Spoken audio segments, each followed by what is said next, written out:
Most people are already familiar that Jelly Roll and Bunnie XO are getting a divorce, but she seems to be taking it quite well, or at least on the surface. This is what she had to say. My husband is ready to date. He is rearing and ready to go. He's all hopped up on testosterone, let me tell you. And he's ready to go. So he's even started dating, which is great. I love that. So his DMs are open. Go to freaking his Instagram, JellyRoll615, if you don't know, and go send that a DM. Like, you guys, don't be scared. Everybody go hit him up. Shoot like, your shot. Shoot your Make shot. it good. Shoot your shot. I will be the ex-wife, okay? And we'll have a great time. Yeah, I mean, it's rare that a ex-wife is so supportive of her soon-to-be ex-husband dating, but there is somebody out there, Jelly Roll, I mean, Bubba the Love Sponge, who's like, look, he's about to bust this wide open, because if you guys remember, they're supposed to have a baby on the way. How's that going to work if they're dating? Is it going to be through artificial insemination? Here's this clip to just kind of remind you. I think she knows how to work what people want to hear. And that's a damsel in distress. Woe's me. I'm still sad. I love my husband. We're still going to have and in this particular instance, she talks about how they're going to still have a baby. Now listen. Why? As much as you guys started from white trash and then became multimillionaires, They're going to stay it. now you're getting back to the white trash deal. People having a baby that are not going to be together. I became a shell of the person I was because, I'm doing these IVF journeys. I'm fighting hard just to, be able to produce enough eggs to, make a baby with my husband. And here's what they do, Gina. Say, I mean, because she's pretty old, right? Ain't she like 50 years old? I mean, having a baby at 50 is crazy. But at the same time, if I am him, you got to be thinking about the implications of potentially paying child support, because Jelly Roll is not young either. Like Jelly Roll's age, he is 41 years old. They have a baby. He's going to be paying child support till he's damn near 60. harvest the eggs out of the woman, and then they take the sperm of the guy and they make it in a petri dish. And then a lot of times they'll either implant it into Bunnie or the woman, or they'll put it into another woman to carry it.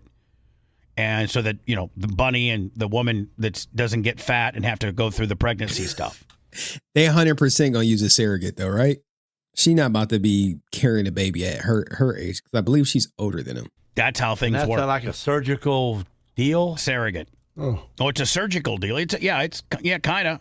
Especially at my age. She's 46 years old. Jay, he's going to kill me for this, but had low sperm count. And he had to get on a bunch of hormones and a whole bunch of medication, which turned him into a freaking nightmare to be around also.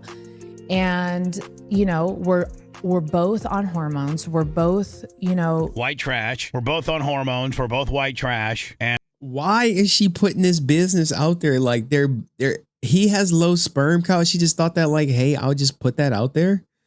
But there's a deeper issue. All right. Because there's rumored to be another woman in the picture that may be the cause of the divorce. Roll story. Oh, yeah. There's this chick that's named Nicole Arbor, and she's claiming to have done some threesomes with Jelly and Bunnie, and then she starts dating one of Jelly Roll's friends, Ryan Upchurch, and she, I guess, supposedly was blasting him a little bit, and then I think maybe Jelly Roll may have cheated on her with her, and then he was going to pay her off, and Bunnie stepped in and says, we're not paying her off. Screw that bitch. And so there's a lot of that. And this is what nobody's telling you. They're not telling you this side of the story. They're covering, the Jelly Roll's now dating somebody and we're going to be best friends forever and all this kind of stuff. The warm and fuzzy peripheral stuff. Nobody's really covering this deep down darkness. And we got an email about maybe 6 weeks ago that this was coming. Yeah. We got a guy that lives in Nashville, and he's Bubba Army, and he's like, listen, nobody understands, but this Nicole Arbor situation, and Jelly Roll is trying to cover this Upchurch's ass and try to pay this chick off. And do you think there's a chance that America flips on Jelly Roll?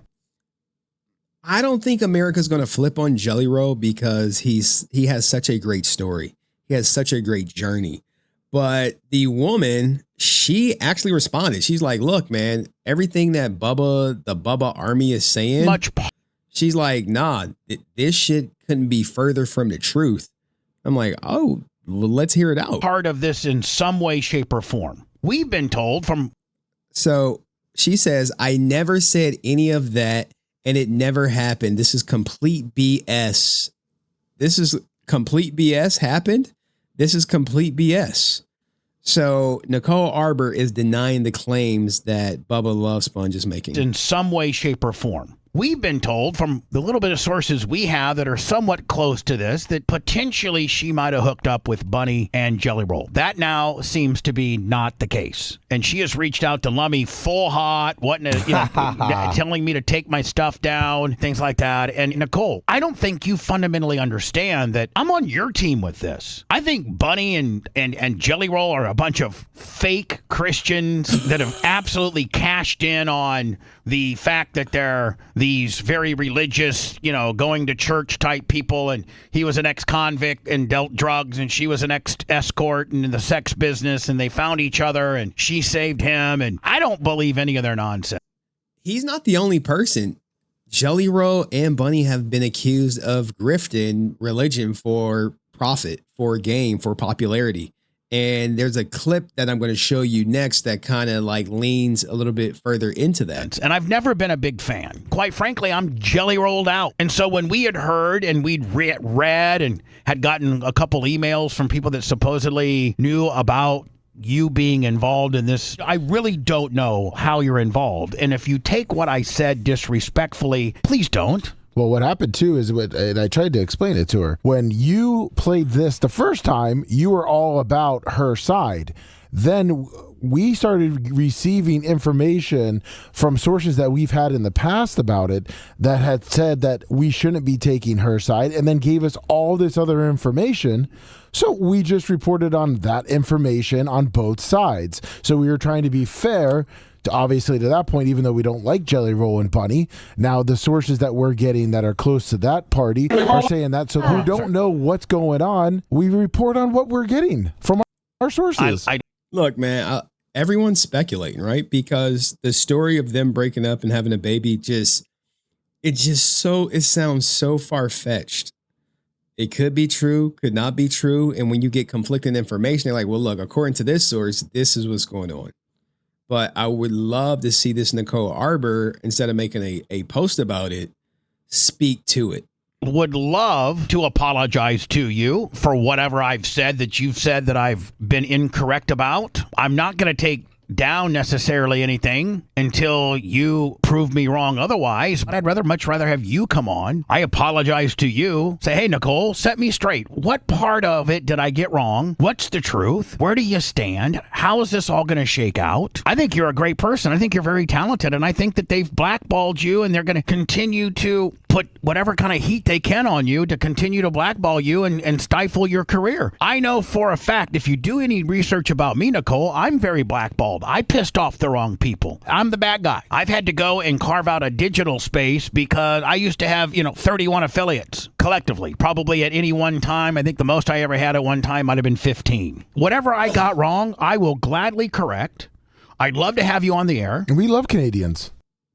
Yeah, they're not going to get her on air. But the clip of the people calling Jelly Roll out, right, is right here. Right here. Much work and help. Just like Jeffrey Epstein, Ryan Upchurch has Jelly Roll and his wife to handle his dirty work. We're calling it Operation Infiltration. We're going to take over. We're going to get a building down there. We're going to take over. We got one of us there. Jelly hadn't changed.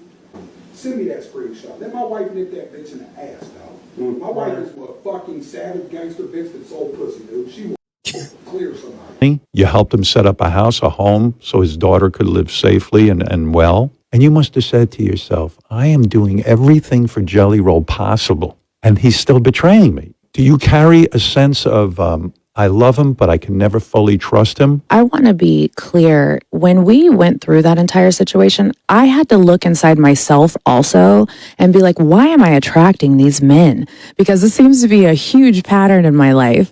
And I needed to look at the baggage that I brought in from that abusive relationship. And not that I'm making excuses for him, but most of the time when men cheat, women want to point the finger. They just want to be like, it's your fault. You did this. I'm perfect. And I didn't want to do that. I was like, I really love this man. And I know that I thank God for second chances because I am a second chance. I'm actually probably a 6th, 7th, 8th, or 9th chance. Wow, man. I mean, look, religion is a hustle, man. Now, I'm sure some people actually practice their faith and believe in their faith and they lead by their faith. But just for those people, there are also people who use faith as a hustle. They use faith as a shield. Hey, it generates money. Look at all these prosperity preachers. Not saying that they're doing that necessarily, but it wouldn't be too far-fetched. And Right. I feel like they don't deserve third chances, but they do deserve a second chance. I don't ever want anybody to think that I glamorize that lifestyle. So it's like I never want to talk down about being in sex work, but at the same time, it was a means to an end, and I was in survival mode. It's not a lifestyle that everybody should be in, and it's not something that I ever want to glamorize. I don't ever want a little girl to read my book and think like, oh, well, Bunnie did it, so I should do it. No, don't do it. And even when you met Jelly, you were an escort. Yes. And you went on tour and you were still working, right? So explain to me how that happened and how it worked. Yeah, my husband, a lot of people do not understand our relationship. I mean, you meet me as an escort and you're still escorting. So was Jelly Roll a client at first? And my husband saved me because he let me be myself. He never tried to save me. He never tried to come in and be like, you can't do this. You need to change who you are. He always just loved me where I was at. I mean, because he had no leverage. I mean, he overshot, right? I mean, he's like this. He was broke at the time, dating someone out of his range, and he got to take what he can get. But now he done lost weight, got his money up. He like, yeah, we gotta do something different. He already cheated on her once, so he know what's out there. But now he like, he like what, 100 pounds lighter? And the way that he loved me made me want to change for him. It was wild in the beginning. You know, he would be on tour and I would book dates while he was on the road. And he just always respected what I did as a hustler, and I always respected what he did, and we both have never tried to change each other. So. Yes, babe. Yes, please continue to escort while I'm on the road. Continue to book dates. Yes, babe. I'm not gonna stop it because I'm sure on the road. Remember, he already For that, I'm thankful, cheated. But sometimes I look back on that and I'm like, nobody's gonna understand this. So like the people in this post, it was like, look, man, I've been following this story since the video surfaced of Ryan Upchurch. He's explained a lot on TikTok about what's going on in country music. Jelly Roll comes off as an Erica Kirk type who hides behind Christian faith to manipulate people for power. He met Bunnie XO as a sex worker, and the way he describes her in videos, it sounds like he's always treated her as such. Oh my Lord. Oh my Lord. You're like, oh yeah, she's still a sex worker to me. She continued working as a sex worker at the beginning of their relationship, paid off his legal fees, and it helped him get custody of his daughter. He was so broke, he was living in his car, and his criminal past is unbelievable. So when he was down and out, she was out there. She was out there. When I start selling pussy. Woo! This is some story. The way he talks sounds like a woman who has been manipulated, and like the way she talks sounds like a woman who has manipulated and could never see through it. They even had an open marriage after he cheated on her, and it didn't sound like she wanted it. I believe their divorce was due to him cheating on her again, She's leaving plenty of clues and has always said he would not get a third chance. Wow. The way he portrays himself to the public using God and Bible verses is disgusting. I mean, you know, thou shalt not, commit adultery?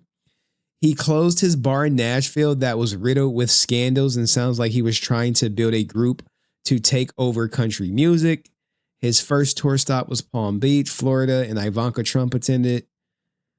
Isn't it interesting that Nicole Arbor described him as Jeffrey Epstein? We need to keep an eye on Jelly Roll and why his rise to fame.